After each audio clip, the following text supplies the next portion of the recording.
sentence you to 14 years in the Department of Corrections, consecutive to count 3. That'll be for a total of 29 years. There'll be a 4-year minimum mandatory. Breaking news at 5. The woman who got drunk and killed a Charlotte County deputy will spend 29 years in prison. Cassandra Smith just learned her fate for swerving across 3 lanes of traffic on I-75 and hitting Deputy Christopher Taylor, who was on the side of the road. Good evening, I'm Kelly Burns. And I'm Peter Bush. This just came down a few minutes ago. Smith did face 30 years in prison, so this is pretty close to the max. NBC2's Samantha Serban has been following this case since day one. She is live at the Charlotte County Courthouse. Samantha? Peter, Kelly, we just wrapped up the sentencing where Cassandra Smith learned she will face 29 years. She will spend those years in prison for killing Christopher Taylor. The day was filled with emotion as dozens of family members on both sides took the stand to say how this night back in 2022 changed their lives forever. Cassandra Smith walked in, handcuffed and shackled, facing a packed courtroom.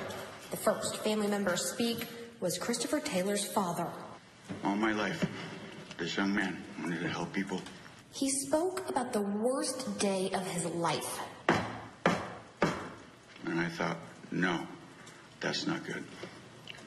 3 Collier County deputies were at my door, crying. And they said, "Are you Lieutenant Richard Taylor?" And I said, "I am." "Do you have a son, Christopher Elmo Jordan Taylor?" I said, "I do." And 2 of the deputies took a knee. And that's when I fell to mine. And I said, "We are so sorry to inform you that your son's no longer with us." Taylor's family and friends wept in the courtroom as he continued. I walked in the room, and Chris is laying here. His eyes are open, and they're open weird. And I said, "Chris, get up. Christopher, get up. There's people to help." And when I touched his forehead, it was ice cold. I said, "Christopher, get up." I fell to the floor. And I said, "God, no, take me, not him."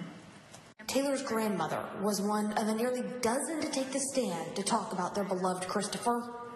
There were not enough words to express the pain and the grief for knowing Christopher will not become all he could have been and would have been. Smith's family was in court as well. She showed no emotion as her mother spoke. Cassandra knows and understands that she needs to be held responsible and has also expressed her desire and willingness to participate in any form of rehabilitative programming. Smith gave a long apology to Taylor's family, saying she will have to live forever knowing the pain she caused. I'm so profusely sorry that it was interspersed with that incomprehensible horribleness. Christopher deserved better, and his friends and family deserved better too. But no amount of rehab or jail time will bring Christopher back to his family. My beautiful baby boy, my handsome, caring, loving son that wanted to help people and that could diffuse any situation with a beautiful little smile and say, "Hey, I'm over here. How can I help you?" When I closed his eyes, I said, "I love you." And that was the last time I saw him. I hope your bus was worth it. You killed not only my son that day, you killed me as well.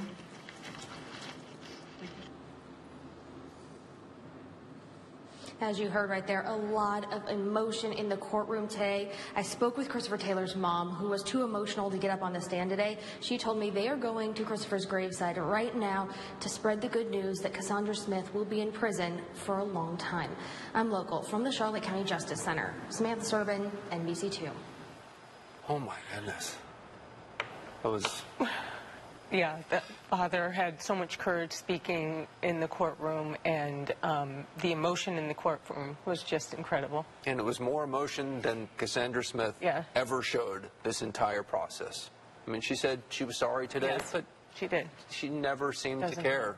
And keep in mind, she had just gotten off probation for a prior DUI.